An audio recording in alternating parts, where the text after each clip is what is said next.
With Mike, Talks with Mike about writing. Today we're going to talk about Easter eggs versus Duech Mahina.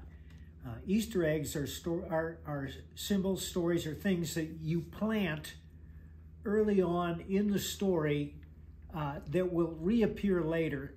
In comic books, Easter eggs often refer to something else that only insiders know about. But I'm using them here to discuss resonance, which is how you deepen a story and increase the reader's enjoyment by bringing them to... Sorry. Continue. Go on. Keep going. By bringing them to a moment of realization that says, oh, that's right. And Duech Mahina, which everybody knows is the God out of the machine. And what it means is that in order to resolve a situation, you introduce an element in the story that has never appeared before and seems like a cheap way out. Like there are two bank robbers fleeing the police, and they're headed up to a cliff, and they think, oh no, we're all going to die. But at the last minute, a flying saucer appears and brings them up into the flying saucer. But there was no flying saucer in the story previously or any hint of a flying saucer, so that's what we mean by Duech Mahina. When I'm writing a story, be it a comic or a novel, I will often introduce characters to add to the narrative, and I'm not sure exactly what role they will play.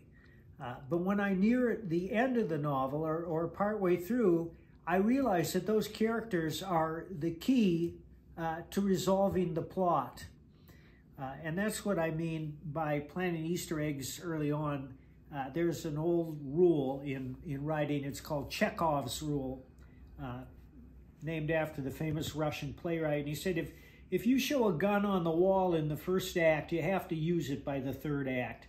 And that means you plant the resolution to the story early on. Not the whole resolution, but the keys to the resolution, so that when it comes, it's satisfying to the reader because he says, oh, I knew that wrench was going to come in handy.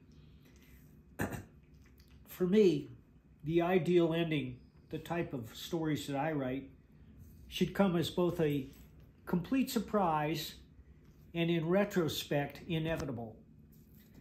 And whenever I say that, I think of the ending of Planet of the Apes, where Charlton Heston and his paramour are going up the beach and they see the half-buried Statue of Liberty in the sand, and he says, we blew it, we blew it. And you realize, of course it's Earth. Of course they were on Earth the whole time. It's not another planet.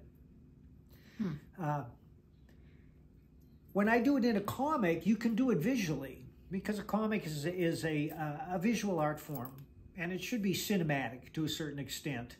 And it's a lot easier to introduce these elements in a comic than it is in a novel, because when I get to the end of a story and I realize, I should have introduced this earlier, I can go back. And if it is a wrench, I'll just have the illustrator put that wrench on a table in a scene so that the reader sees it. And then 30 pages later, when the hero grabs the wrench to protect himself against an assailant, the readers say, oh, the wrench. I knew there was a purpose for the wrench on the coffee table.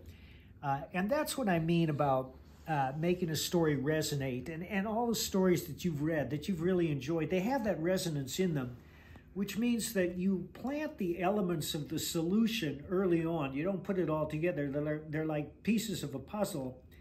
And it may be that you won't figure that puzzle out until you're almost done with the story. But when you do, you realize that those elements you introduced early are crucial to the resolution of the story. And hopefully you planned it that way.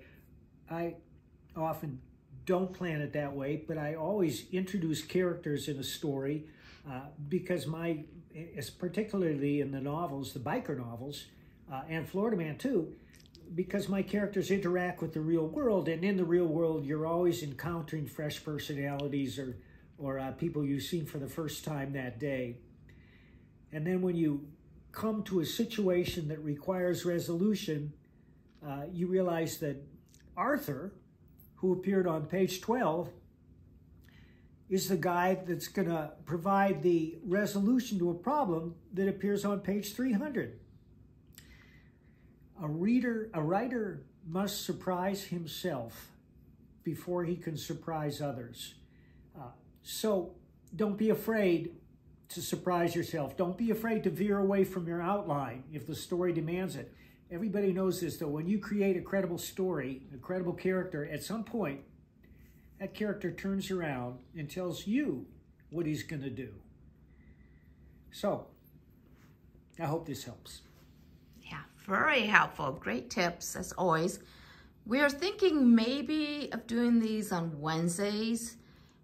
His videographer seems to get busy on Tuesdays. So we may call this Mike's Wednesday writing tips. I don't know, that sounds good. A little alliteration in there. How about weekly writing tips? Weekly, well, we're trying to do this on somewhat of a regular schedule. And so tomorrow's Thanksgiving, and we wish everyone a happy Thanksgiving. Appreciate comments, likes, subscribe. Anything further you would like to share, Mike? Well, you see that my amanuensis is here right in front of me, and the reason that the back of the head is towards you is because Freddie is actually signaling my cue cards via his blinks of an eye.